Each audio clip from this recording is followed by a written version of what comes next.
Hello बच्चों, कैसे हो?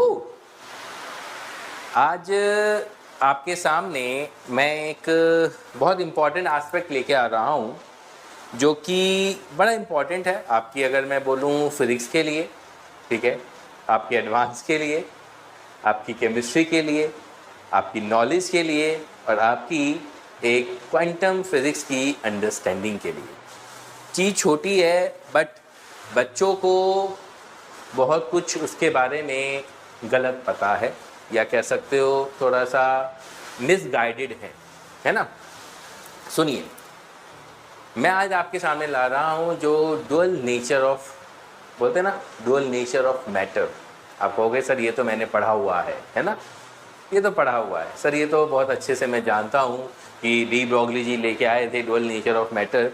बात बिल्कुल सही है, बिल्कुल सही बात है कि डी ब्रॉगली जी बिल्कुल लेके आए थे डी ब्रॉगली जी, लेकिन उससे भी पहले ये चीज़ कहाँ से ओरिजिनेट हुई, क्या हुई, उसके बारे में मैं आपको बताना चाहूँगा। 1905 की बात है, 1905।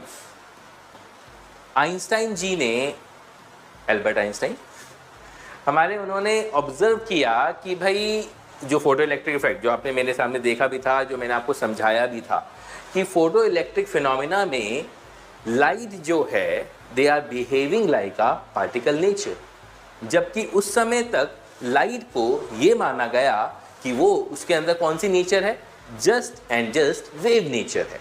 ये बात उसने पहले बोली जाती थी, लेकिन जैसे ही कुछ फिनोमिना ऑब्जर्व करे, जैसे कि बहुत बड़ा एग्जांपल है, इसकी वजह से उनको नोबेल प्राइज़ भी मिला था, राइट। उस नोबेल प्राइज़ के चलते ही उन्होंने ये चीज़ उससे पहले बात बोली थी कि भाई फोटो इलेक्ट्रिक इफेक्ट के अंदर अगर मैं लाइट को एज अ वेव मानूं तो डेफिनेटली मैं फोटो इलेक्ट्रिक इफेक्ट को एक्सप्लेन नहीं कर सकता, क्योंकि फोटो इलेक्ट्रिक इफेक्ट आपने भी देखा था कि बहुत सारे फोटोन्स गिरते थे, और फोटोन एनर्जी पार्टिकल जरूर थे, लेकिन बहुत सारे फोटोन्स गिरते थे, और फोटोन एक पार्टिकल्स होते हैं। आई होप आप सबको पता है उसका कोई भी मास नहीं होता, वो एक मासलेस क्वांटिटी होती है, लेकिन वो पार्टिकल नेचर ऑब्जर्व उसने किया, ठीक है। वहीं से ही अब बात ये आ रही थी कि डिफ्रैक्शन जो फिनोमिना है, जहाँ पे आपको पता है कि डिफ्रैक्शन में, अभी मैं वेव वापस आपको लेके चलूँगा, तो डिफ्रैक्शन जो फिनोमिना है उसके अंदर जो लाइट का is consider to be the wave nature, तभी वो डिफ्रैक्शन पैटर्न फॉर्म कर पा रहा था। याद है डबल स्लिट एक्सपेरिमेंट अगर हम करके देखें, और अगर हम उसको पार्टिकल की तरह लेके चलें, तो पार्टिकल अगर लेके चलें तो यहाँ पे एक ब्राइट स्पॉट आ जाएगा, ये यहाँ पे एक ब्राइट स्पॉट आ जाएगा, अगर वो पार्टिकल नेचर होती। लेकिन ऐसा नहीं हुआ, वो लाइट बेंड हुई, डिफ्रैक्शन फिनोमिना हुआ, तो डिफ्रैक्शन फिनोमिना होके आपकी जो ये वेव बनती थी, याद है, ये जो आपकी वेव बनती थी, यानी कि एक पैटर्न आपको ऑब्जर्व होता था, this shows the wave nature as well. तो बात अब ये उठ रही थी, फिर आइंस्टाइन ने बोला कि अलग अलग it depend upon the phenomena, कि कौन सा लाइट आपके कौन सा फिनोमिना वो एक्ट कर रही है। It depend upon the phenomena, particle nature कर रही है या तो वेव नेचर कर रही है, राइट। ये बात उन्होंने बात बोल दी कि भाई वो वेव नेचर करेगी या फिर पार्टिकल नेचर करेगी। वेव नेचर करेगी तब एक्सपेरिमेंट के ऊपर डिपेंड करेगा, पार्टिकल नेचर करेगी तो भी एक्सपेरिमेंट के ऊपर डिपेंड करेगा कि आप कौन सा एक्सपेरिमेंट दिखाना चाह रहे हो। फोटो इलेक्ट्रिक इफेक्ट दिखाना का चाहा तो वहाँ पे light will behave like a particle nature. अब जब बात इतनी हो चुकी थी तो सन 1924 में 1924 हमारे जो डी ब्रॉगली जी ने सोचा कि भाई व्हाट अबाउट इलेक्ट्रॉन्स। फोटोन्स की बात आपने बोली, डेफिनेटली फोटोन आपने एक फोटो सेंसिटिव सरफेस पे आपने डाला, उसको दागा, तो उसमें से जो इलेक्ट्रॉन निकल रहे थे, व्हाट अबाउट दैट, कौन सा नेचर वो ऑब्जर्व कर रहे थे।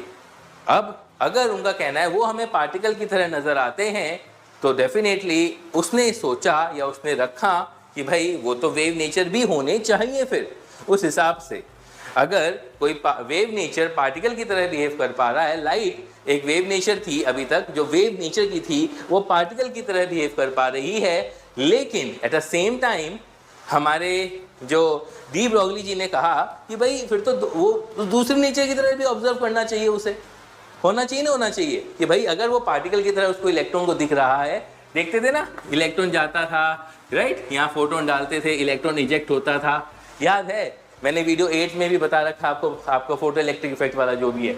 तो इलेक्ट्रॉन जो निकल रहा है तो उसको भी वेव नेचर भी होना चाहिए उसका।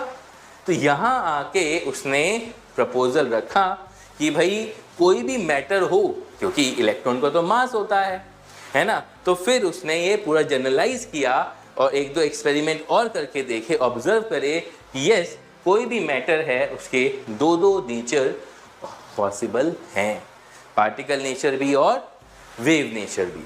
और वहाँ से उसने अपनी एक वेवलेंथ निकाल के दी, जो आजकल आपके समय में आपको बोलते हैं उसको हम डी ब्रॉगली वेवलेंथ, लेकिन असलियत में सही बोलूँ डी ब्रॉग वेवलेंथ बोला जाता है, डी ब्रॉग वेवलेंथ, राइट। कभी भी डी ब्रॉगली हम नाम जरूर लिखते हैं, de Broglie wavelength, de Broglie wavelength, असलियत में उसे डी ब्रॉग वेवलेंथ आता है। तो अब उसने क्या किया, what he have done, nothing else, उसने आइंस्टाइन की इक्वेशन यूज़ करी। बिल्कुल, आइंस्टाइन की इक्वेशन क्या थी उसकी, उसने कहा था कि भाई जो ई स्क्वायर है अकॉर्डिंग टू जो एग्जैक्ट रिलेशन है, सबको पता है E is equal to MC square, है ना, सबको वो पता है। लेकिन और भी थोड़ा सा अंदर हम जो रियलिस्टिक हमारी एनर्जी वाली इक्वेशन थी, रिलेविस्टिक, जिसको जो डिफाइन करती थी कि भाई जैसे जैसे मास बढ़ेगा वैसे वैसे एनर्जी भी बढ़ेगी, मोमेंटम भी बढ़ेगा, तो वो अप्रोच के लिए जो इक्वेशन दी गई थी वो क्या थी, P square C square plus M square C की पावर 4। ये मेरी एनर्जी की इक्वेशन थी, E square is equal to. अब उसने बोला कि भाई जो ये एनर्जी की इक्वेशन है किसके लिए थी, पार्टिकल नेचर के लिए थी, जो हम बोलते थे आइंस्टाइन ने रिलेटिविस्टिक अप्रोच के ड्यूरेशन पे, जब वो लाइट को फोटो इलेक्ट्रिक इफेक्ट के दौरान बता रहा था, तब ये हमारी इक्वेशन आइंस्टाइन ने हमें दी थी, रिलेटिविस्टिक इक्वेशन इसको हम बोलते हैं। तो अब अगर हम फोटोन की बात बोलें, if you just say about the photon, तो सबको पता है कि सर जो फोटोन होता है वो उसके अंदर कोई भी मास नहीं होता। तब जब कोई भी मास नहीं होता तो डेफिनेटली ये वाला जो टर्म है वो तो ज़ीरो हो जाएगा, है ना। और क्या बचेगा, E square is equal to P square C square. तो स्क्वायर वाले टर्म्स को हटाते हुए तो E will be equal to PC। But हमें ये भी पता है कि एक फोटोन की जो एनर्जी होती थी वो कितनी होती थी, E is equal to H mu. याद है, यही हमने फोटोन की पढ़ी थी, बचपन से हम यही पढ़ते आ रहे हैं, E is equal to H nu. तो दोनों को अगर हम इक्वेट करते हैं PC, है ना, तो HC upon lambda is equal to PC। C से C ये उड़ गया तो लैम्डा जो ये आया आपका H अपॉन P। तो ये मेरा क्लास क्या आ गया, डी ब्रॉगली वेवलेंथ। यही इसको नाम दिया गया था, डी ब्रॉगली वेवलेंथ। और सबको पता है कि जो मोमेंटम होता है, P क्या है यहाँ पे, मोमेंटम होता है, तो lambda is equal to H upon mv। v मैंने क्यों रखा, क्योंकि कोई भी मैटर स्पीड ऑफ लाइट के साथ नहीं जा सकता, कोई भी मैटर हो, है ना। और आपको बात बता दूं, मैंने शायद पहले भी कभी बताई होगी कि अगर कोई मैटर, कोई भी पार्टिकल अगर स्पीड ऑफ लाइट या फिर comparable to the speed of light के साथ जाता है, तो उस समय आपका जो मास है बच्चों, वो एक वेरिएबल क्वांटिटी बन जाता है। और वो मास कितना कहलाता है, m is equal to m not upon under root 1 minus we square by C square. तो अगर कोई पार्टिकल हमारा स्पीड, मान लो लेट अस अज्यूम उसकी जो स्पीड है वो c/3 है, अगर कोई भी पार्टिकल है, अगर कोई भी पार्टिकल है स्पीड ऑफ लाइट, या कह सकते हो c/3 के साथ जा रहा है, तो आप देख सकते हो इट इज़ अ कंपेरिजन, यानी it is a comparable to the speed of light c। तो उस समय मेरा जो मास है it will become a variable quantity automatically, ठीक है, because again theory of relativity, क्योंकि जितना ज़्यादा आपका मास होगा तो आपका मोमेंटम भी बदलेगा। क्योंकि मोमेंटम इसलिए बदलेगा क्योंकि बेटा मास भी बदलेगा, ठीक है। तो अब अगर मुझे मोमेंटम की वैल्यू निकालनी है तो m इंटू वी, और m कितना है, m not upon under root 1 minus we square by C square into v कितना है क्लास, c/3। ध्यान रखना क्लास, m नॉट कितना है, m नॉट को क्या बोलते हैं, रेस्ट मास। सर क्या बोलते हैं इसको हम, रेस्ट मास, ठीक है। तो P will be equal to this. अब V को अगर मैं C/3 डाल देता हूँ तो m0 upon under root 1 minus C²/9 into C² into C/3, है ना, यही होगा। और फाइनली ये 3 ऊपर जाएगा तो 3m0 अपॉन √8 मतलब 2√2 इंटू C/3, 3 से 3 उड़ गया तो m0 इंटू C अपॉन 2√2। तो क्लास आप देख सकते हो मेरा जो मोमेंटम है वो उस केस में ये आ गया। बात समझ में आई? तो ध्यान रखना, अगर हमारा कोई भी मैटर स्पीड ऑफ लाइट या comparable to the speed of light के साथ जाता है तो हमारा उस समय मास भी वेरिएबल हो जाता है। और ये डी ब्रॉगली जी का रिलेशन आपने देखा तो ये उस समय से दिखाया गया कि भाई हर एक मैटर 1924 में जब उन्होंने ये चीज़ हाइपोथेसिस लिखी अपनी एक रिपोर्ट में कि भाई अगर ऐसा है तो वैसा भी होना चाहिए। अगर आपका कोई भी मैटर, जैसे इलेक्ट्रॉन्स के बारे में उन्होंने बात उठाई कि सर उसको तो हम पार्टिकल के नज़रिए से देखते हैं तो वो वेव नेचर भी एग्जिबिट करना चाहिए, है या नहीं। और एक और चीज़ आपने कभी भी देखा भी होगा, अगर आप कोई पत्थर आप अंदर डालते हो, नदी में डालते हो तो उसकी वेव्स चलती हैं, है ना, तो उसकी जो पार्टिकल्स हैं वो तो ऐसे ऐसे हिलते रहते हैं और वो एट द सेम टाइम वो वेव नेचर भी जाता है ना। तो यहीं की यहीं आपका हाइजेनबर्ग अनसर्टेनिटी प्रिंसिपल, जब दोनों आए थे ना, बोर जी का बैंड बज गया था, आपको पता ही है। बोर जी का एक सबसे बड़ा जो ड्रॉबैक आया था वो आया था सेकेंड पोस्टुलेट जो उन्होंने रखा, but he was not able to explain. वो क्या था? Angular momentum is the integral multiple of h upon 2π, याद है? तो उस पोस्टुलेट को डी ब्रॉगली ने अपनी, अगर इसको कंसिडर करके रखा जाए, जो कि बाद में जाके सच भी साबित हुआ, तो वो अगर हम कंसिडर करके चलें lambda is equal to h upon mv, तो वो पोस्टुलेट भी प्रूव होता है, जो कि बोर जी उस समय सोच भी नहीं पाए थे। और यही रीज़न था उनका लिमिटेशन का, उनके ड्रॉबैक का। It is one of the biggest limitation, और भी थे लेकिन it was the biggest limitation, क्या बोल सकते थे कि वो उसको साबित नहीं कर पाए थे। ठीक है, चलिए तो आगे बढ़ते हैं फटाफट। तो अब मैं आपको पहले वो हाइपोथेसिस बता देता हूँ कि वो कैसे डी ब्रॉगली जी ने उस चीज़ को साबित किया, यानी कि angular momentum is the integral multiple of h upon 2π का जो एक्सप्रेशन निकल के आता था mvr is equal to nh upon 2π, वो कैसे आता था, याद है? आइए देखते हैं। ये बात समझ में आ गई होगी सभी को। ध्यान रखना क्लास, बेसिकली यहाँ से इक्वेशन डिराइव होती है। बहुत बुक्स में is equal to mc² directly use किया हुआ है, वो भी एक तरीके से गलत नहीं होता, क्योंकि इज इक्वल टू mc² उन्होंने वेव नेचर को कंसिडर करते हुए चला है, यानी कि उसके अंदर मास लेके वो चले हैं। बट हमने और बेसिक से किया कि भाई दोनों पार्टिकल नेचर को एज्यूम करते हुए दोनों की एनर्जी सेम होनी चाहिए, तब हमारा ये लैम्डा का रिलेशन आया। ठीक है, आइए आगे बढ़ते हैं।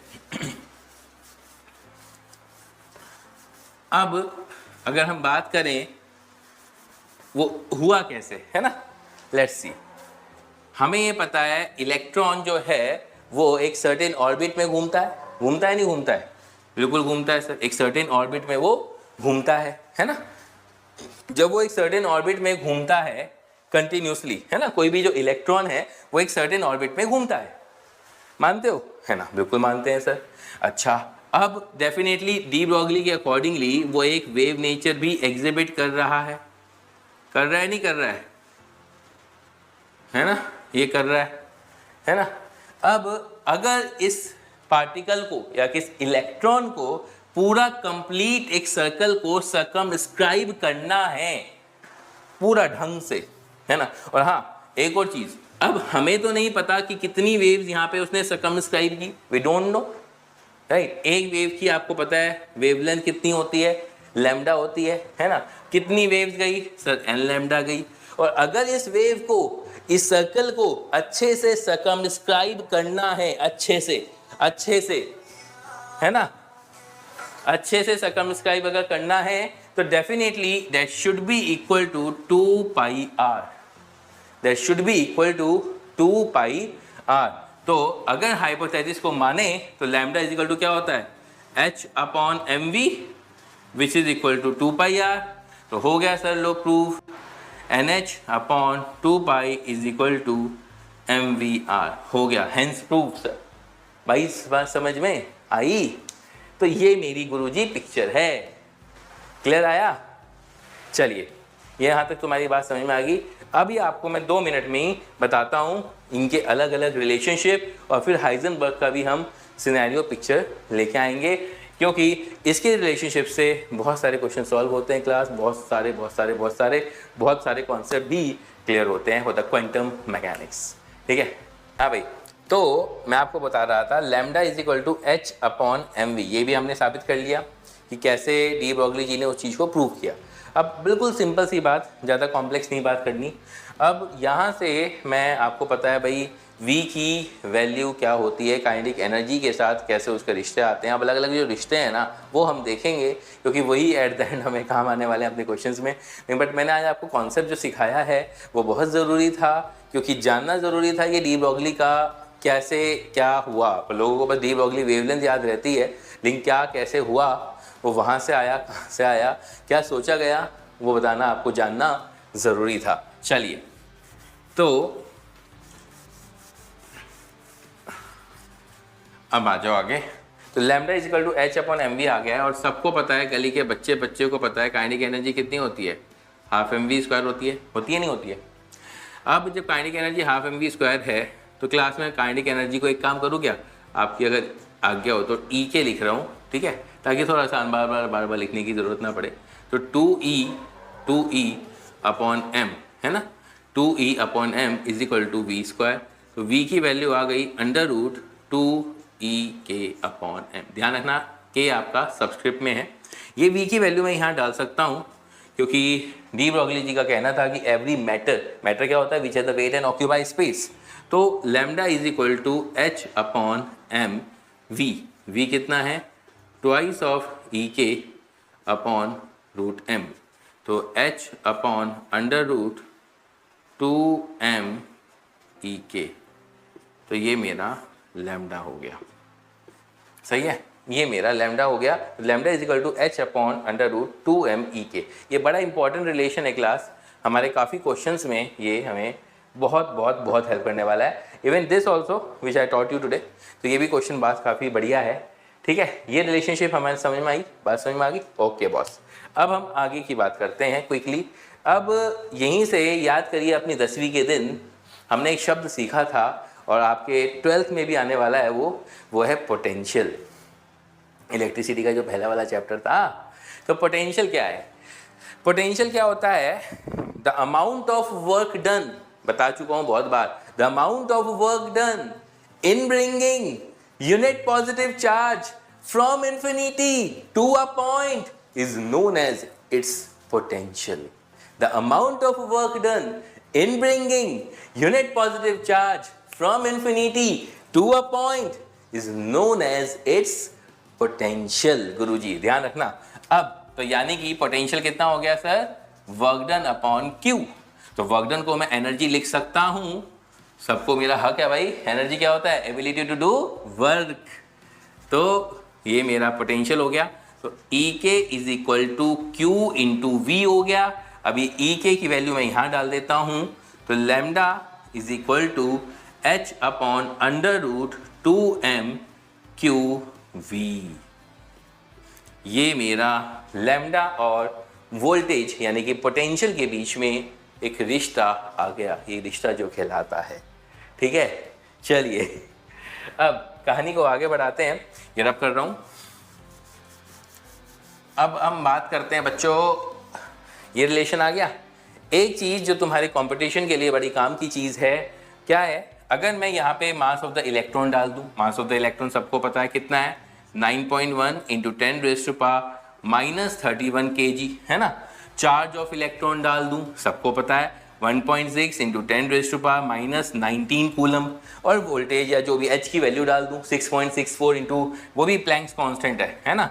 जब ब्लैक बॉडी रेडिएशन काम चल रहा था ना, तभी उसी समय सबका काम हुआ था, ज़्यादा पुराना भी नहीं है। ठीक है, तो H इज इक्वल टू 6.64 इंटू 10⁻⁻34 जूल सेकेंड्स। नाउ तो लैम्डा ही सारी वैल्यू डालने के बाद, आपका काम आसान करने के लिए सारी वैल्यू डालने के बाद 12.27 upon √V angstrom.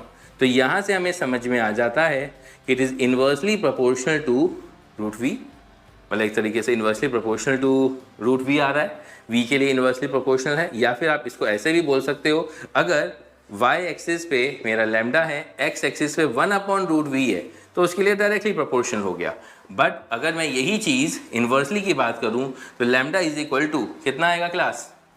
Lambda is equal to अगर रूट वी और इसके बीच में है तो डेफिनेटली सर ये मेरा ग्राफ डिक्रीजिंग में आ जाएगा, क्योंकि जैसे जैसे आपका वी बढ़ रहा है वैसे वैसे आपका लैम्डा घट रहा है। सही है, तो ये एक रिलेशनशिप आपका आ गया उसके अंदर, है ना। अच्छा, यहीं की यहीं एक चीज़ मैं आपको और क्लियर कर देता हूँ।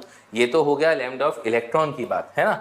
सिमिलरली अगर हम यहाँ पे अल्फा पार्टिकल की बात करते हैं, जो कि एक बार जेई मेंस 2017 का डायरेक्ट क्वेश्चन पूछा गया था, तो वो भी आपको मैं ही बता देता हूँ। रब कर रहा हूँ क्लास नाउ। ठीक है, ध्यान रखना ये मास आपका वेरिएबल होता है जब आपकी स्पीड, आपका जो स्पीड है it is comparable to the speed of light, right. Comparable c/2 c/3 कैसे भी, ठीक है। ओके, नाउ अगर मैं यहाँ पर mass of the proton is 4 times the mass, आपका alpha particle 4 times the mass of the proton, और जो चार्ज ऑन अल्फा पार्टिकल है that is also equal to twice of e. यही होता है ना, यही होता है नहीं होता है, ट्वाइस ऑफ ई। बात मानते हो नहीं मानते हो? अच्छा सर, तब दोनों अगर चीज़ें रख देता हूँ तो आपका लैम्डा ऑफ अल्फा पार्टिकल जो आता है 0.101, आपके लिए आसान कर दिया मैंने ज़िंदगी। और ये लीजिए, सिमिलरली इसी तरीके से न्यूट्रॉन के ऊपर भी जो न्यूट्रॉन का जो मास लिया जाता है वो भी सेम इसी तरह से कैलकुलेट हो जाता है। चलो खैरिए, अभी मैं आपको इसका लॉग और ले लेता हूँ ताकि आपको रिलेशनशिप समझ में आए। ठीक है, we will talk about relationships. अब आ जाओ, एक सेकंड का लॉग ले लेते हैं अच्छे बच्चों की तरह। हमें एक्सप्रेशन पता ही है, बाकी सब तो कांस्टेंट है ये भी। तो टेकिंग लॉग बोथ साइड्स, ये मेरी इक्वेशन है। अगर lambda log lambda e is equal to log 12.27 minus half log v, है ना, यही है। तो अगर ये वाई एक्सिस पे है, ये अगर आपका एक्स एक्सिस पे है, स्लोप आपके सामने है, नेगेटिव आ रहा है, तो ये अगर लॉग लैम्डा है और ये अगर लॉग वी है तो डेफिनेटली सर आपका जो ग्राफ जाएगा वो इस तरीके से जाएगा, है नहीं है, और आपका ये इंटरसेप्ट की तरह बिहेव करेगा। लॉग 12.27 जो भी है एंगस्ट्रॉम है, ठीक है, और ये स्लोप आपका -½ सही है। तो आपका ग्राफ वाले क्वेश्चंस भी आ जाते हैं क्विकली, कोई भारी वाले क्वेश्चंस नहीं आते इस चीज़ में। मेरे ख्याल से तुम्हें बात समझ में आ गई होगी गुरुजी, ये सब रिलेशन भी समझ में आ गए। एक चीज़ मैं आपको और बताना चाहूँगा फॉर द मोनोएटॉमिक गैस, ठीक है, मोनोएटॉमिक गैस, है ना। अच्छा, मोनोएटॉमिक गैस के लिए आपकी बात बता दूँ, मोनोएटॉमिक गैस के लिए एक energy of one molecule, thermo में मैंने ऑलरेडी बता रखी है वीडियो में, it is 3/2 kBt energy of one molecule for the monoatomic gas. ठीक है, Kb आपका बोल्ट्जमैन कांस्टेंट होता है, याद होगा 3 डिग्री ऑफ फ्रीडम होती थी, तो 3 × ½ kBt, और ½ kBt होती थी जो क्या बोलते हैं एनर्जी पर वन मॉलिक्यूल। तो 3 आपके डिग्री ऑफ फ्रीडम्स होती हैं, राइट। तो energy contribution by each degree of freedom that is ½ kBt। तो टोटल आपकी डिग्री ऑफ फ्रीडम कितनी है? 3 है, तो 3/2 kBt ये एनर्जी ऑफ वन मॉलिक्यूल है for the monoatomic gas, right. अब ये जो एनर्जी का एक्सप्रेशन है, जो मेरा जर्नल एक्सप्रेशन था, मैं यहाँ डाल देता हूँ। तो ये भी एक क्लास ध्यान से समझना रिलेशनशिप आ जाता है, जो कि नीट 2017 में आया था, सेम क्वेश्चन 3/2 kBt, ठीक है, 2 से 2 कट गया, तो ये रिलेशनशिप डायरेक्टली रिलेशन ही पूछ लिया था, सोचो 3m kBt, ये मेरा डी ब्रॉगली और टेम्परेचर में रिलेशनशिप है, जो यूज़ भी आता है बहुत बार। सही है class, I hope you understanding the thing. ठीक है, ध्यान रखना मैंने वीडियोस को ज़्यादा बड़ा नहीं करता हूँ, उन्हीं चीज़ों में ही सब चीज़ें तुम्हारी कवर अप हो जाती हैं, तुम्हारा एग्ज़ाम बहुत अच्छे से चला जाएगा। क्लास ध्यान से देखिएगा ये सारी वीडियोज़, ठीक है।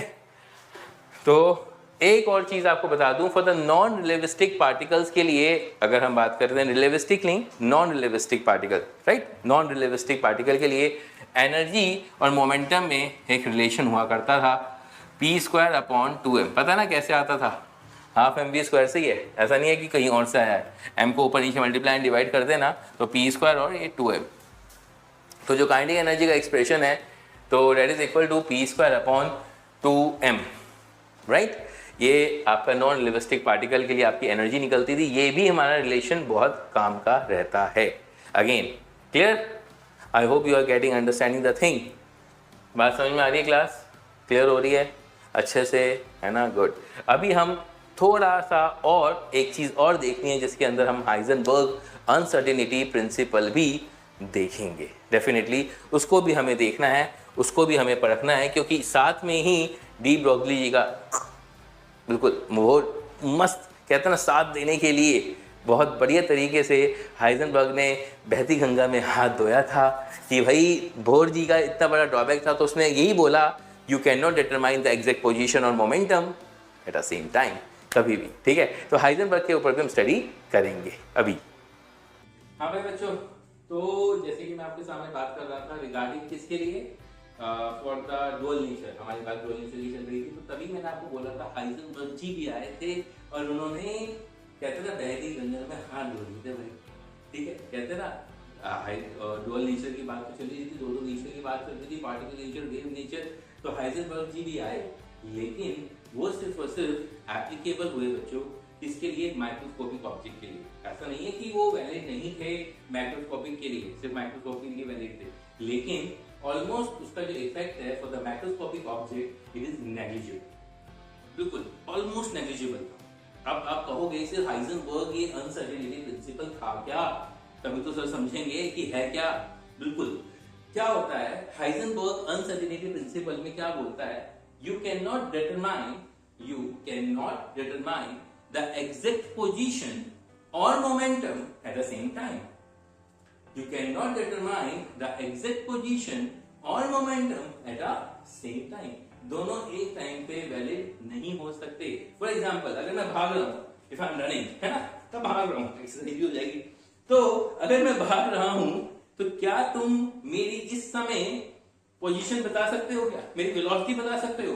Definitely you can determine my velocity, but can you determine my position? No, you can not determine my exact position. Now अगर मैं खड़ा हुआ हूं तो क्या तुम मेरी वेलोसिटी बता सकते हो एक्सेप्ट 0? सर नहीं बता सकते, जबकि हो रहा है। हाँ बच्चों, जबकि हो रहा है, दोनों चीजें होती हैं वेव नेचर के अंदर। आपको भी पता है कि पार्टिकल नेचर भी होता है और वेव नेचर भी होता है। हाँ जी, अब सुनिए, तो हाइजेनबर्ग ने क्या बोला, you can not determine the exact position और momentum at the same time.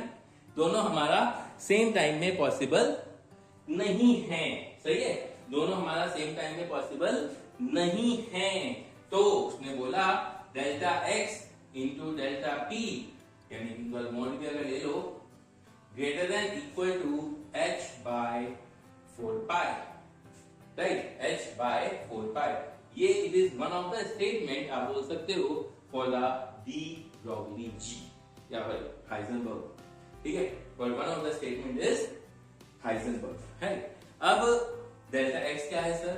इसमें डेल्टा x क्या है? अनसर्टेनिटी इन पोजीशन, अनसर्टेनिटी इन पोजीशन, वही सेम जो मैं आपके सामने बात कर रहा था। डेल्टा p क्या है? अनसर्टेनिटी इन मोमेंटम, है ना, यही बात होगी। Uncertainty in position, uncertainty in momentum. अब मैं आपके सामने जो बात कर रहा था वही चीज की, अगर माइक्रोस्कोपिक ऑब्जेक्ट है, सोचो 1 ग्राम का भी अगर ऑब्जेक्ट है ना, 1 ग्राम, तो इन दोनों का जो प्रोडक्ट आएगा, क्योंकि डेल्टा बी को आप m इंटू डेल्टा बी लिख सकते हो, तो 1 ग्राम के लिए भी आप सोचो, मतलब ऑब्जेक्ट जो आएगा इनके दोनों का प्रोडक्ट डेल्टा एक्स और डेल्टा बी का, यानी कि पोजीशन का और मोमेंटम का जो प्रोडक्ट आएगा वो बहुत बहुत बहुत कम आएगा, जो आप डिटरमाइन भी नहीं कर सकते। सोचो 1 मिलीग्राम का भी अगर मैं बोलूं तो 1 मिलीग्राम का भी बहुत छोटा आएगा। तो अगर ऑब्जेक्ट जितने बड़े होते चले जाएंगे उतना ही वो कम होता हुआ चला जाएगा। आप चाहे निकाल के भी देख सकते हो। आप ऑब्जर्व करोगे अगर मैं मास 1 मिलीग्राम का ले लूं तो मेरा डेल्टा एक्स और शायद डेल्टा बी जितना मुझे ध्यान है इट्स ऑलमोस्ट 10⁻⁻24 की पावर में या उसके ऑर्डर में आएगा, तो वो आप डिटरमाइन भी नहीं कर सकते, समझे बात। जबकि एक इलेक्ट्रॉन के लिए फिर भी आप बोल सकते हो कि सर मेरा जो दोनों का प्रोडक्ट आएगा 10⁻⁻4 के आसपास आएगा, जो कि फिर भी एक मेजरेबल क्वांटिटी होती है, जबकि वो भी छोटी है। सोचो तो मैक्रोस्कोपिक ऑब्जेक्ट के लिए जैसे जैसे आपका ऑब्जेक्ट मैक्रोस्कोपिक होता जा रहा है उतना ही वो छोटी वैल्यू होती भी चली जाएगी, वो होती भी चली जाएगी। बात समझ में आ रही है? क्लियर हो रही है? चलिए अब अगर मैं दूसरे फॉर्म की बात करूं, एक दूसरे रूप की बात करूं, ठीक है, अगर मैं दूसरे रूप की बात करूं तो अनदर फॉर्म तो डेल्टा एक्स है, राइट, डेल्टा एक्स है, बिल्कुल बात सही है सर। डेल्टा पी कितना होगा? m into delta v greater than equal to h by 4 pi. तो m को नीचे ले जाऊं तो delta x into delta v greater than equal to h upon 4 pi m। ये बात तुम्हें समझ में आ गई होगी। Delta x into delta v greater than equal to h upon 4 pi m, ये मेरा एक रूप हो गया ये मेरा एक रूप हो गया हाइजेनबर्ग का एक और, जो मैं आपके सामने अभी भी डिस्कस भी कर रहा था, ठीक है। अब मेरा एक और रूप जो हो सकता है बहुत अच्छे से, जो सबको पता है, आइए देखते हैं कौन सा वो रूप था, सेकंड वाला रूप, ठीक है, सेकंड वाला। अब देखिए क्लास जल्दी से, सेकंड वाला जो रूप है हमारा, आपको याद होगा फोर्स इज इक्वल टू, सबको पता है dp अपॉन dt होता है, यानी कि delta p is equal to f into dt लिख सकता हूं। आपको याद भी होगा इम्पल्स, बचपन की याद है हमारी, है ना, delta p is equal to f into dt हो गया। तो हमारा जो रोल है वो ये है, हमारी जो मेन इक्वेशन वो ये है। तो delta x into delta p की जगह पे क्या डाल सकता हूं sir, f into delta t greater than equal to h upon 4 pi, right. और फोर्स इनटू डिस्प्लेसमेंट क्या होता है sir, change in the volume या change in the energy. Delta E into delta T greater than equal to h upon 4 pi. It is also another form, आप बोल सकते हो, जो मैं एक अलग रूप, सोचो नीट 2000 समथिंग 2017, जितना मुझे ईयर ध्यान नहीं है, नीट 2017 में एक एक्सप्रेशन दिया गया था which is the correct statements. तो मैक्सिमम बच्चों को ये गलत स्टेटमेंट लगा था उस समय, जबकि it was the correct statement class. तो delta E into delta T, काफी स्टूडेंट्स, अगेन मैंने बोला ना, चाहे आप बहुत सारे काफी स्टूडेंट्स ने गलत किया था उस समय बच्चों। तो डेल्टा ई तो अलग अलग रूप है, हो सकता है, और आजकल एडवांस में ऐसे ऐसे क्वेश्चन को देते हैं कि वो डायरेक्ट नहीं देंगे कि आपको ये हाइजेनबर्ग है, वो थोड़ा रूप कुछ और चेंज कर सकते हैं। तो आपको रूप बना के देखना है कि अगर वो रूप पॉसिबल है क्या, ठीक है। तो ये रूप देखो बन पा रहा है ना, रटना नहीं है, बन पा रहा है। फोर्स से dp बाय dt से, फोर्स इनटू डिस्प्लेसमेंट से हमारा चेंज इन द वॉल्यूम आ गया, है ना, राइट। अच्छा सर, ये एक रूप हो गया। एक और रूप हो सकता है सर, डेफिनेटली, कौन सा बताएंगे सर, जल्दी से बताओ। एक और रूप हो सकता है, रब कर दो क्लास ये, अगर तो लिख लिया होगा हाइजेनबर्ग का। तो एक और रूप पॉसिबल है सर, कैसा है बता दीजिए जल्दी से, कैसा है, देखो एक और है सर। एनर्जी सबको पता है हाफ mv² होती है ना, होती नहीं होती है। तो एक काम कर लेते हैं, इसका डिफरेंशिएशन निकाल लेते हैं। अगर मैं काइनेटिक एनर्जी की बात करूं तो dEk is equal to half, एक बार मास को कांस्टेंट रखते हैं, डेफिनेटली जब डिफरेंशियल निकालते हैं ऐसे करते हैं, तो v² का डिफरेंशियल कितना होगा 2v, और v का डिफरेंशियल कितना होगा dv, है ना, प्लस हाफ, अब v² को कांस्टेंट रखते हैं और मास को डिफरेंशियल निकालते हैं। लेकिन अभी तो हम मान के चल रहे हैं कि मास हमारा एक फिक्स क्वांटिटी है। वैसे आप सबको पता है, मैं बार बार बताता रहता हूँ कि mass can also be variable if your particle is going with the speed of light और comparable to the speed of light. तो ध्यान रखना, मास हमारा वेरिएबल होता है, बार बार बता रहा हूँ, भूलने की चीज नहीं है। तो ये चीज वाली यूज होने वाली है आपकी जिंदगी में। तो ये वाला टर्म अभी के लिए हमारा 0 हो जाता है, क्योंकि सर मास हमारा चेंज नहीं हो रहा है। तो 2 से 2 कट गया सर जी, बड़ा जिंदगी आसान है। तो dEk अपॉन कितना आएगा mv is equal to dv, है ना। तो dv की जो वैल्यू है, यानी कि यहाँ पर जो एक्सप्रेशन है, मैं वो डाल सकता हूँ अच्छे बच्चों की तरह। तो डाल दीजिए इक्वेशन नंबर 1। तो put this value of dv in equation 1। so delta x into delta v मतलब हो गया d e k upon m into v greater than equal to h upon 4 pi m। m से m उड़ गया तो delta x into delta e k kinetic energy है greater than equal to h v upon 4 pi। ये भी अनोखा रूप है जो आपके सामने या क्वेश्चंस में आपके यूज हो सकता है। ठीक है बच्चों, बात समझ में आ रही है? Delta x into delta E के greater than equal to H V upon 4 pi. I hope it is understood. ये एक और फॉर्म आ गई, यानी कि पहला, दूसरा और ये मेरी तीसरी है ना। फर्स्ट हो गया, सेकंड हो गया, थर्ड फॉर्म भी आ गई। एक और फॉर्म बता देता हूँ क्लास, बड़ा अपने काम की चीजें हैं, एडवांस में भी काम आएगा ये। और ठीक है, ध्यान रखना इंग्लिश में भी रिमेंबर दैट। ठीक है, नाउ एक और फॉर्म है, बड़ी सस्ती सी, महंगी नहीं है। क्योंकि क्वेश्चन देखता हूँ तो मैं सोचता हूँ कि मैक्सिमम इंफॉर्मेशन तुम्हें दे दूँ। Lambda is equal to h upon p होता है, राइट? तो p is equal to h upon lambda हो जाएगा। तो क्या हो जाएगा? dp is equal to minus h upon lambda square into d lambda. आप कहोगे सर कैसे आ रहा है? याद करिए, y is equal to 1 by x का डिफरेंशिएशन हम कैसे करते हैं? सबको पता है dy by dx is equal to minus 1 upon x square, यही होता है। सेम इसी वे में हमने डिफरेंशिएशन किया। h मेरा कांस्टेंट है, तो dp की वैल्यू ये है। डाल दीजिए अच्छे बच्चों की तरह, delta x into delta p की जगह पे minus h upon lambda square into d lambda greater than equal to h upon 4 pi. h से h यहाँ पे आप देखो उठ गया। लोगों को लगेगा कि ये तो हाइजेनबर्ग है ही नहीं, तो ये तो धोखा है, लेकिन ये भी एक हाइजेनबर्ग प्रिंसिपल का अनदर फॉर्म है। नीचे लैम्डा स्क्वायर उधर चला गया, एक और तीनों का फॉर्म। तो ये कौन सी फॉर्म आ गई? चौथी फॉर्म। सही है, तो पहला भी देख लिया, दूसरा रूप भी देख लिया, तीसरा भी, अलग बहुत सारे रूप हो सकते हैं। तो जहाँ पे मोमेंटम और आपका पोजीशन चेंज हो रहा हो, लेकिन आपके सामने आपको डंडा नहीं है, आपको बताया मैंने कि कैसे आप अलग अलग वेरिएशन ला सकते हो। ठीक है, क्लियर हो गया? Perfect, easy.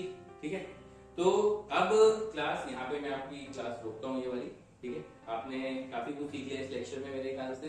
आपने हाइजेनबर्ग के बारे में सीख लिया, आपने डी ब्रॉगली के बारे में सीख लिया, डुअल नेचर के बारे में सीख लिया, डुअल नेचर के बारे में आपने सीख लिया। तो ये सब चीजें आपने सीखी हैं, तो प्लीज प्लीज प्लीज इसको वीडियो को जरूर देखिएगा, बहुत इंपॉर्टेंट है।